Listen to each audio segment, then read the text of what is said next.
সুপ্রিয় দর্শক মণ্ডলী, নিয়ে চলে এলাম আরও একটি আবহাওয়ার নতুন ভিডিও নিয়ে। ভয়ঙ্কর শীত আসতে চলেছে বাংলাদেশ সহ ভারতবর্ষে। কবে থেকে পড়তে চলেছে হাড় কাঁপানো ভয়ঙ্কর শীত, জেনে নিন ভিডিওর মাধ্যমে। আর কি বৃষ্টি হবে কি হবে না সেটাও জেনে নিন ভিডিওর মাধ্যমে। সঠিক তাজা আপডেট।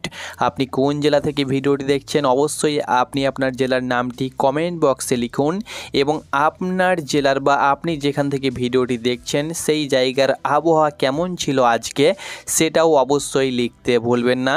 এবং আবহাওয়ার সঠিক আপডেট যদি আপনি জানতে চান অবশ্যই চ্যানেলটাকে সাবস্ক্রাইব করুন।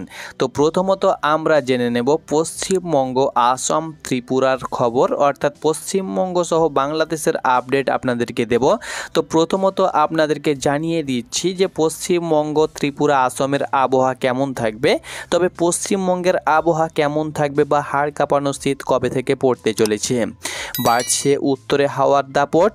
আজ কেমন থাকবে দক্ষিণবঙ্গের জেলাগুলির আবহাওয়া এবং হাড় কাঁপানো শীত কবে থেকে পড়তে চলেছে।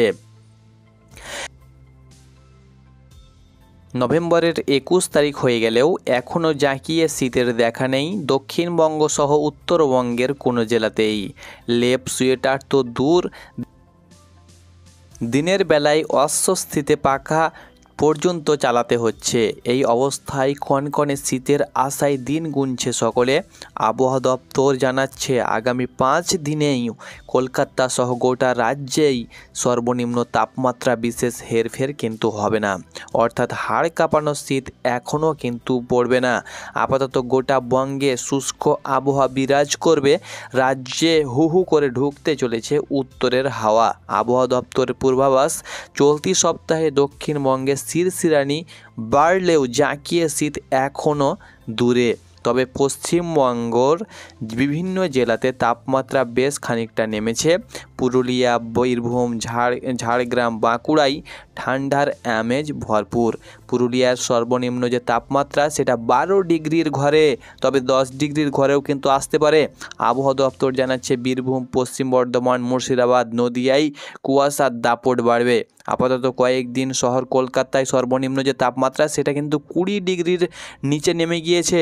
ঝাড়গ্রাম, বাঁকুড়া, পশ্চিম মেদিনীপুর, পুরুলিয়া, বীরভূম, পশ্চিম বর্ধমানে তাপমাত্রা 12 ডিগ্রির নিচে নেমে যাওয়ার সম্ভাবনা রয়েছে। তবে দক্ষিণবঙ্গের অধিকাংশ জেলায় কম বেশি কুয়াশার দাপট রয়েছে।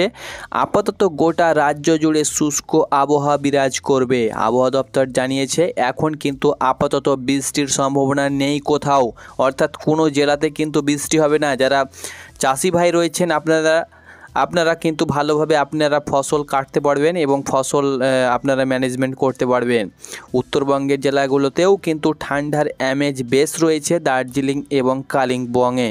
আবহাওয়া দপ্তরের আপডেট অনুযায়ী উত্তরবঙ্গের জেলাগুলোতেও বৃষ্টি হবে না। চলতি সপ্তাহে তাপমাত্রা খুব একটা হেরফের হবে না। কনকনে উত্তরে হাওয়া ও কুয়াশা দুই দাপটে বাড়বে উত্তরের জেলাগুলোতেই। তবে হাড় কাঁপানো শীত এবং ভয়ঙ্কর শীত আসতে চলেছে ডিসেম্বরে, অর্থাৎ ডিসেম্বরে কিন্তু হাড় কাঁপানো শীত পশ্চিমবঙ্গ সহ বাংলাদেশে ঢুকতে চলেছে। তো চলুন বাংলাদেশের আবহাওয়ার দিকে একবার নজর দেওয়া যাক। বাংলাদেশের আবহাওয়ার দিকে যদি আমরা নজর দিই তো বাংলাদেশে 2-1 বিভাগে হালকা গুড়ি বৃষ্টির সম্ভাবনা রয়েছে। সারা দেশে অস্থায়ীভাবে আংশিক মেঘলা কিন্তু আকাশ থাকবে বৃহস্পতিবার অর্থাৎ আজ সন্ধ্যা 6টা পর্যন্ত এবং পরবর্তী শুক্রবার, শনিবার পূর্বাভাসে বলা হয় অস্থায়ীভাবে আংশিক মেঘলা আকাশ সহ সারা দেশের আবহাওয়া শুষ্ক থাকতে পারে। তবে চট্টগ্রাম ও সিলেট বিভাগের 2-1 জায়গায় হালকা গুড়ি বৃষ্টি হওয়ার সম্ভাবনা রয়েছে। ভোরের বেলায় সারা দেশে কোথাও হালকা থেকে মাঝারি ধরনের কুয়াশা পড়তে পারে বলে জানানো হয়েছে। এছাড়া সারা দেশে রাত ও দিনের তাপমাত্রা প্রায় সমান থাকবে। বৃহস্পতিবার সন্ধ্যা পর্যন্ত মেঘলা আকাশ সহ সারা দেশের আবহাওয়া প্রধানত শুষ্ক থাকতে পারে। ভোরের দিকে সারা দেশের কোথাও হালকা থেকে মাঝারি ধরনের কুয়াশা পড়তে পারে। আগামী 5 দিনের প্রথমার্ধে দক্ষিণ পূর্ব বঙ্গোপসাগরে তৎসংলগ্ন এলাকায় একটি লঘুচাপ সৃষ্টি হতে পারে বলে জানায় বাংলাদেশের আবহাওয়া সংস্থাটি। তো এখন আপাতত বৃষ্টি কোথাও হবে না বললেই চলে। নদীমাতৃক যেসব জেলাগুলো রয়েছে সেই সব জেলাগুলোতে ঘন কুয়াশা এবং শীতের আমেজ দেখা দিতে পারে এবং শীতের আমেজ পড়তে পারে।